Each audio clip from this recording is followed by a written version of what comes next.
Hai guys, welcome to our source video bersama saya Tri Anandarina dengan NIM 23190097 dan teman saya. Dan saya Mareli Abe dengan NIM 23190103. Dengan saya Ilona Almakoro dengan NIM 23190108. Dan saya Nugrena Ernesta Tundibu dengan NIM 23190085.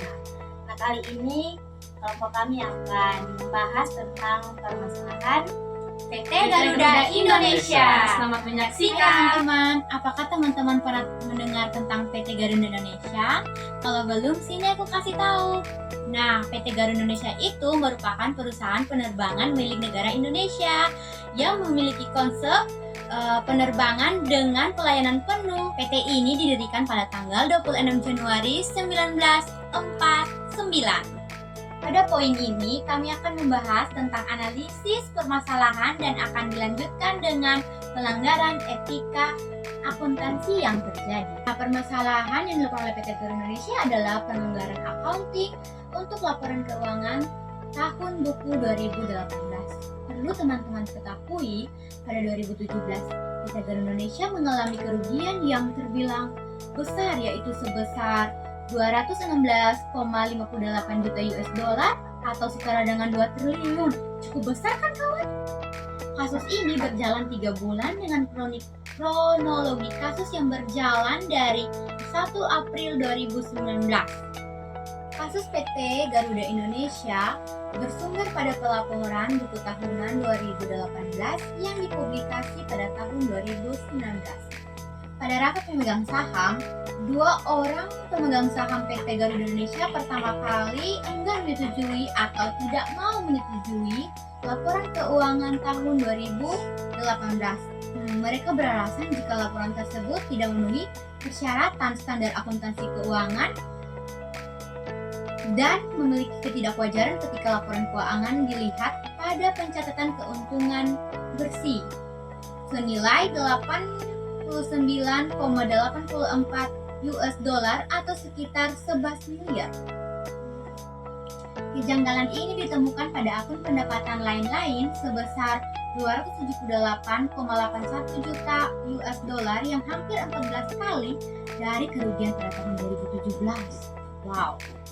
Bukan hanya pada itu, tahun 2018 kuartal 3 PT Garuda Indonesia juga mengalami kerugian sebesar 114,8 juta US dollar atau setara 1 miliar.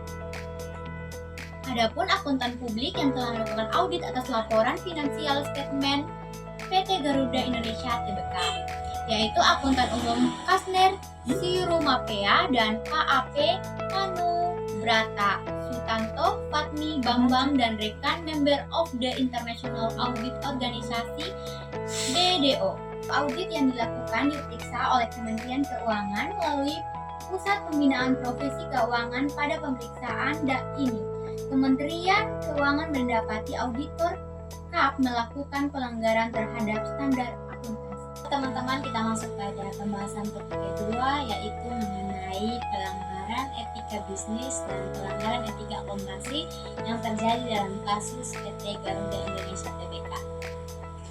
Ada beberapa prinsip yang telah dilanggar dalam hal etika akuntansi dan juga etika bisnis. Nah, yang pertama yaitu integritas, di mana dalam kasus PT Garuda Indonesia ini, akuntan publik yang melakukan pemeriksaan laporan finansial itu gagal dalam menunjukkan integritas yang tidak melaporkan informasi dengan benar dan juga dengan jujur. Nah, pengakuan pendapatan dari PT Mahata Aeroteknologi itu belum diterima sebagai laba perusahaan adalah salah satu tindakan yang menyesatkan dan juga tidak jujur. Yang kedua yaitu objektivitas, yaitu di mana akuntan yang terlibat itu tampaknya tidak objektif dalam menyusun laporan keuangan PT Garuda Indonesia. Ketiga yaitu kompetensi dan kehati-hatian yang profesional. Nah, di mana auditor dari kantor akuntan publik Tanubrata Sutanto, Fahmi, Bambang dan juga rekan itu menunjukkan kurangnya kompetensi dan kehati-hatian dengan melanggar beberapa standar akuntansi. Nah, kegagalan ini itu tidak memenuhi standar yang menunjukkan bahwa auditor itu tidak melaksanakan tugasnya sesuai dengan prosedur dan standar teknis dan juga tidak profesional yang seharusnya diterapkan, sehingga memberikan pendapatan yang keliru atas pelaporan finansial PT Garuda Indonesia. Yang keempat yaitu kerahasiaan, di mana perusahaan itu harus menjaga kerahasiaan informasi yang diperoleh dari hubungan profesional dan bisnis. Nah, pada kasus ini itu memang tidak ada bukti yang ditemukan atau bukti langsung bahwa kerahasiaan itu telah dilanggar dalam kasus ini. Tapi penting untuk dicatat bahwa kegagalan dalam menjaga standar etika lainnya itu dapat mempengaruhi kepercayaan publik dan juga integritas profesi. Nah, yang pada gilirannya itu dapat mengarah pada resiko kebocoran informasi dalam perusahaan tersebut. Yang kelima yaitu perilaku profesional, di mana dalam kasus ini tindakan akuntan yang melanggar peraturan perundang-undang seperti pada Undang-Undang Nomor 8 Tahun 1995 tentang pasar modal yang mengatakan bahwa laporan keuangan yang diserahkan pada otoritas pasar modal harus disusun sesuai dengan standar akuntansi yang berlaku umum dan juga melanggar peraturan OJK, di mana mereka memberikan laporan keuangan yang menyesatkan dan juga jelas-jelas mendiskreditkan profesi akuntan, dan juga pemberian sanksi administratif berupa pembekuan izin dan denda itu menunjukkan bahwa perilaku akuntan tersebut tidak sesuai dengan standar perilaku profesional yang diharapkan. Nah, poin yang berikut adapun dampak negatif serta solusi dalam permasalahan Garuda Indonesia. Yang pertama yaitu merusak reputasi Garuda Indonesia sebagai salah satu maskapai penerbangan nasional.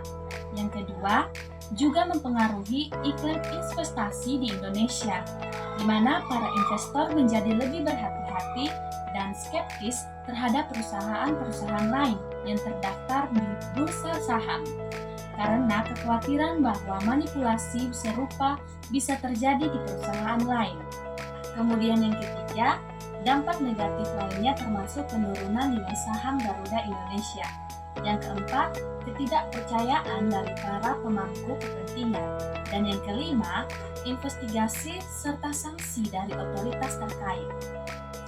Setelah itu, adapun konsekuensi yang menjadi solusi dari permasalahan PT Garuda Indonesia. OJK telah melakukan pemanggilan terhadap akuntan publik Konsner Sirumapea dan menjatuhkan sanksi administratif berupa pembekuan surat tanda terdaftar atau STTD selama 1 tahun. Pemberian hukuman tersebut diberikan karena dianggap melanggar ketentuan pada pasal 69 Undang-Undang Nomor 8 Tahun 1995 tentang pasar modal. Kemudian yang kedua, OJK memberikan perintah tertulis kepada PT Garuda Indonesia untuk mengoreksi dan menyatakan kembali laporan finansial tahunan untuk tahun buku 2018. Selain itu, OJK juga memberikan sanksi administratif kepada seluruh anggota direksi dan dewan dan jajaran komisaris yang telah menandatangani laporan tahunan PT Garuda Indonesia. Baik teman-teman, saya akan menyampaikan kesimpulan kasus PT Garuda Indonesia. Kasus PT Garuda Indonesia menunjukkan adanya masalah dalam tata pengelolaan perusahaan dan transparansi keuangan. Meskipun perusahaan berhasil membuka laba bersih pada tahun 2018, dan keberatan ini muncul karena adanya ketidaksesuaian antara laporan keuangan dan kondisi real perusahaan, serta kekurangannya transparansi dalam pengambilan keputusan dan proses audit. Hal ini menimbulkan keraguan terhadap kredibilitas laporan keuangan dan menimbulkan ketidakpercayaan dalam kalangan investor dan publik. Beberapa saran yang perlu dilakukan oleh PT Garuda Indonesia, yaitu yang pertama, meningkatkan transparansi dan akuntabilitas. Perusahaan harus transparansi dalam pengambilan keputusan dan proses audit. Laporan keuangan harus akurat dan mencerminkan kondisi real perusahaan. Yang kedua, memperkuat tata kelola perusahaan. struktur yang kuat dan independen sangat penting untuk memastikan akuntabilitas dan mencegah konflik kepentingan.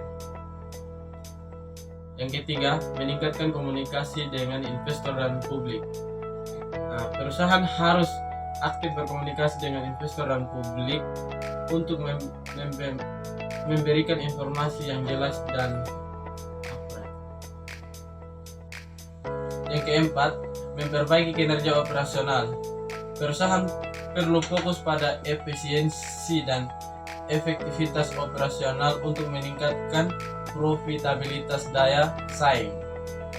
Jadi dengan melakukan langkah-langkah tersebut, PT Garuda Indonesia dapat membangun kepercayaan publik dan mencapai keberhasilan yang berkelanjutan.